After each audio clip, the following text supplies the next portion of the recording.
Assalamualaikum warahmatullahi wabarakatuh. Halo semuanya, perkenalkan nama saya Alia Agustina dengan NIM 2023143630.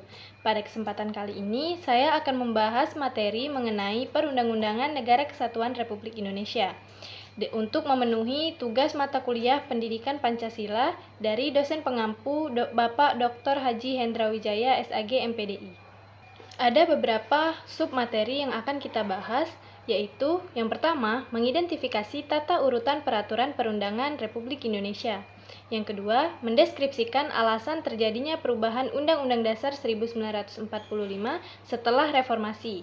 Dan yang ketiga, mengklasifikasikan isi Undang-Undang Dasar 1945 setelah amandemen. Baiklah, pada pembahasan yang pertama yaitu mengidentifikasi tata urutan peraturan perundangan Republik Indonesia. Dalam pasal 7 ayat 1 Undang-Undang Nomor 12 Tahun 2011 terkait jenis dan hierarki perundang-undangan, yaitu yang pertama, Undang-Undang Dasar 1945. Peraturan tertinggi dalam negara terletak pada Undang-Undang Dasar 1945 yang memuat ketentuan pokok dan menjadi salah satu sumber peraturan perundangan yang lain yang kemudian dikeluarkan oleh negara. Pelaksanaannya dilakukan dengan ketetapan MPR dan undang-undang. Yang kedua, ketetapan Majelis Permusyawaratan Rakyat. Urutan kedua tertinggi terletak pada ketetapan Majelis Permusyawaratan Rakyat. Adapun ketetapan Majelis Permusyawaratan Rakyat yaitu yang pertama memuat garis-garis besar dalam bidang legislatif yang dilaksanakan dengan undang-undang, dan yang kedua memuat garis-garis besar dalam bidang eksekutif yang dilaksanakan dengan keputusan presiden. Yang ketiga, undang-undang. Suatu undang-undang berlaku mutlak setelah diundangkan dalam lembaran negara oleh Sekretaris Negara. Lembaran negara yaitu tempat pengundangan peraturan-peraturan negara agar supaya sah berlaku. Tanggal berlaku ditentukan dalam undang-undang itu sendiri. Yang keempat, Perpu atau Peraturan Pemerintah Pengganti UU. Dalam pasal 22 Undang-Undang Dasar 1945 mengatur soal Perpu, antara lain dalam hal kegentingan yang memaksa, Presiden berhak menetapkan Perpu. Dan yang kedua, Perpu harus mendapat persetujuan DPR dan persidangan. Jika tidak, maka harus dicabut. Selanjutnya, peraturan pemerintah. Peraturan pemerintah merupakan pelaksanaan dari undang-undang. Untuk membuat suatu peraturan pemerintah, tidak harus secara tegas dinyatakan atau disebutkan oleh undang-undang yang menjadi dasarnya. Selanjutnya, keputusan presiden. Seorang presiden berhak mengeluarkan keputusan presiden yang berisi keputusan yang sifatnya khusus atau ain malik, yakni berlaku atau mengatur suatu hal tertentu saja. Yang terakhir, peraturan daerah. Peraturan daerah merupakan tingkat peraturan paling akhir. Bentuk aturan pelaksanaannya undang-undang sebagai peraturan perundangan yang lebih tinggi. Kewenangan bersumber dari yang telah ditentukan undang-undang. Peraturan daerah dibentuk untuk mengatur hal-hal yang kewenangan yang tidak diatur secara eksplisit oleh suatu undang-undang. Dilakukan sesuai dengan ketentuan Undang-Undang Dasar 1945 sebagaimana yang dimaksud dalam pasal 18 ayat 3 dan 4. Peraturan daerah terbagi menjadi dua, yaitu peraturan daerah provinsi dan peraturan daerah kabupaten atau kota. Peraturan daerah tidak boleh bertentangan dengan peraturan pusat. Pada subtema yang kedua, yaitu mendeskripsikan alasan terjadinya perubahan Undang-Undang Dasar 1945 setelah reformasi.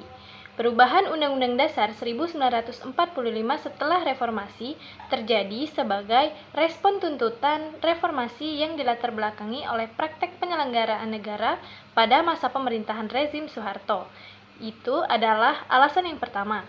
Alasan yang kedua yaitu pasal-pasal Undang-Undang Dasar 1945 yang multitafsir. Dengan adanya pasal-pasal Undang-Undang Dasar 1945 yang multitafsir, dalam praktik ketatanegaraan RI menimbulkan polusi. Alasan yang ketiga, tidak banyak memuat HAM. Soekarno dan Supomo berpendapat tidak menyetujui pasal HAM di dalam Undang-Undang Dasar 1945 karena negara Indonesia yang didirikan adalah negara gotong royong yang menolak individualisme. Alasan yang keempat, tidak merupakan konstitusi yang hidup.